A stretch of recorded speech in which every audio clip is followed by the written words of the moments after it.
Good morning guys. आप सब, I hope सब कोई ठीक हो। आज हम लोग का गैदरिंग आज है 20 तारीख और मैं आज एंकरिंग भी करने वाली और मैं सारी रेडी कर रही। देखते हैं आज दिन भर में क्या क्या होता है, तो लास्ट तक बने रहिए।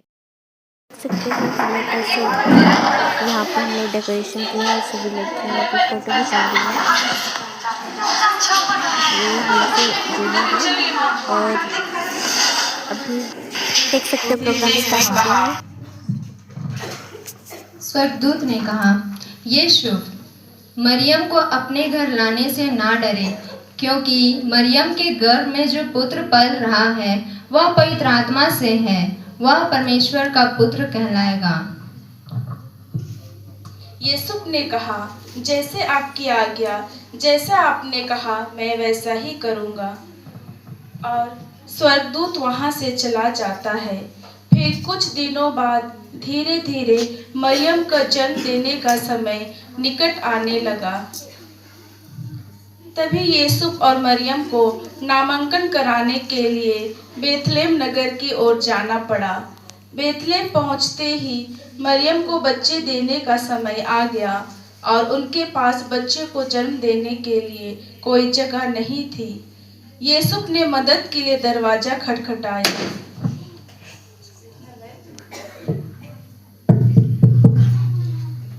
तभी दरवाजा खोलता हुआ एक व्यक्ति अचानक खड़ा रहता है। यूसुफ ने कहा, भाई साहब, हम बहुत दूर से आए हैं। मेरी पत्नी गर्भवती है। क्या आपके घर में ठहरने के लिए जगह मिल सकती है? नहीं, कोई जगह नहीं है।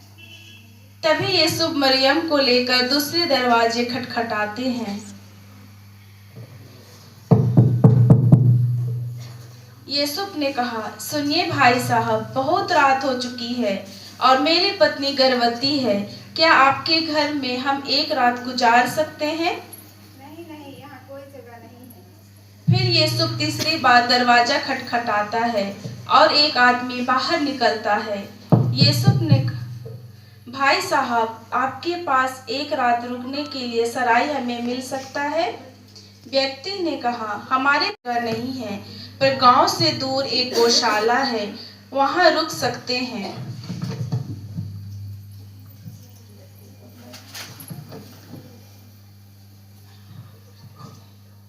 फिर यूसुफ और मरियम गौशाले की ओर आगे बढ़ने लगे। मरियम और यूसुफ गौशाले पहुंचे और मरियम बालक को जन्म देती है।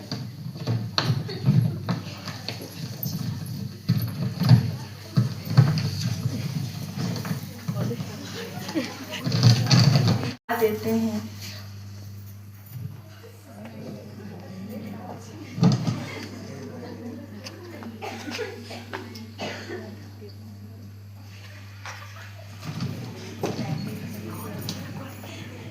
उस देश में बहुत से गड़ेरिये रहते थे जो रात में अपने भेड़ों की देखभाल कर रहे थे। उसी समय अचानक प्रभु का दूत उनके पास आकर खड़ा हुआ और प्रभु की शक्ति चारों तरफ चमक उठा और वे डर गए।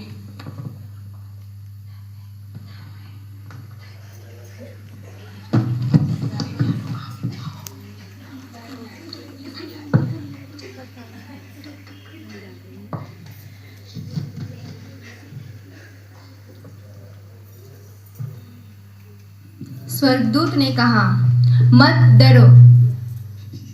देखो, मैं तुम्हें एक बड़ा आनंद का सुसमाचार सुनाता हूँ जो सब लोगों के लिए होगा। आज दाऊद के नगर में तुम्हारे लिए एक उद्धारकर्ता जन्म लिया है और यही मसीह प्रभु है। उसके दर्शन करने के लिए तुम्हारे लिए एक चिन्ह है कि तुम एक बालक को कपड़े में लिपटा हुआ चरनी में पाओगे। वही इस दुनिया का मुक्तिदाता है। और इतना कहकर स्वर्गदूत वहां से चला जाता है।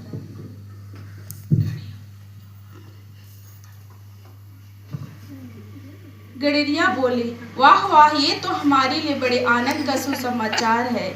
दूसरे गड़ेरिये बोलता है, हाँ हाँ, सच में ये तो बड़ी खुशी की बात है। फिर गड़ेरिये गौशाले चले जाते हैं बालक को देखने।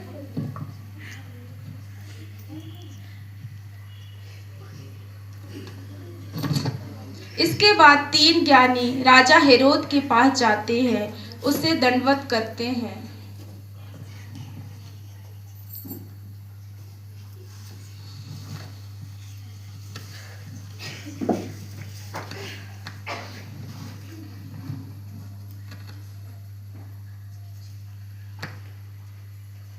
और ज्ञानी बोलते हैं, यहूदियों के नवजात राजा कहाँ है? हमने उनका तारा उदित होते देखा, हम उन्हें दंडवत करने आए हैं। यह सुनकर राजा हेरोद और सारा यरूशलेम घबरा गया। फिर हेरोद राजा ज्योतिषियों को चुपके से बुलाया और बालक का ठीक ठीक पता लगाइए और मुझे खबर दीजिए। फिर तीनों ज्ञानी गौशाले चले गए।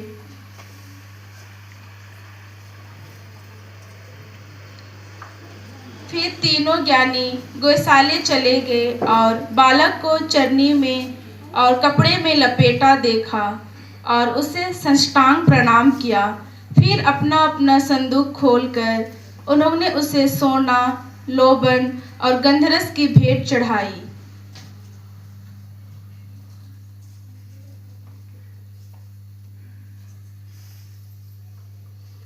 और इस प्रकार संसार के मुक्तिदाता का जन्म हुआ था।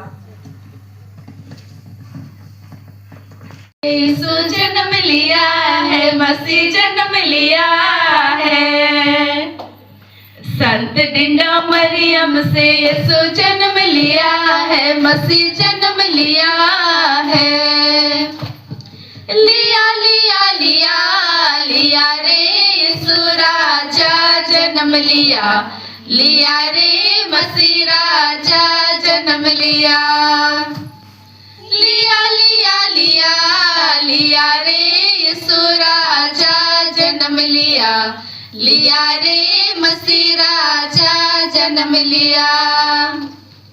मरियम कर कोरा में चुनु मुनु छवा है, चुनु मुनु छवा है।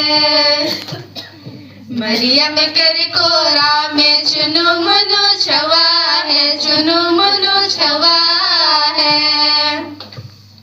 लिया लिया लिया लिया रे यीशु राजा जन्म लिया, लिया रे मसीह राजा जन्म लिया। लिया लिया लिया लिया रे यीशु राजा जन्म लिया, लिया रे मसीह राजा जन्म लिया।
हमारे हमको बनाना एक लौता भैया है दाल चाहिए अपना मटन और पनीर लीजिए।